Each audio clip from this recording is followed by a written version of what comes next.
Hey, what's up guys? So in this video we will see how to get iOS emojis on any Poco phone. Now to do that, just open the Play Store. Now from here, just search iOS emojis. Now from here, scroll down and download this app. Now it will take a few seconds to download the app. Now once the app is fully downloaded, tap on Open. Now from here, tap on this arrow icon.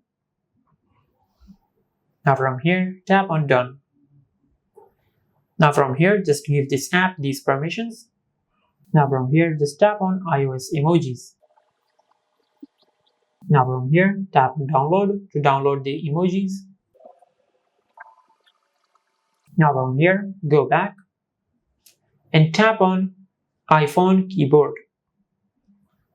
Now from here, tap on Enable.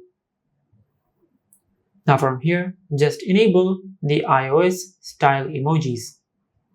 Now from here, tap on OK. Now once you have done that, just go back. Now from here, just go to your home screen. Now from here, just open the Settings app. Now from here, scroll down and tap on Additional Settings. Now from here, tap on Languages and Input. Now from here, tap on Current Keyboard.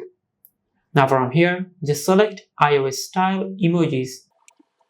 Now as you can see, and this is how you can get iOS emojis on any Poco phone. If you found this video helpful, please like the video and subscribe to our channel and hit the bell icon to get notified when we upload a new video.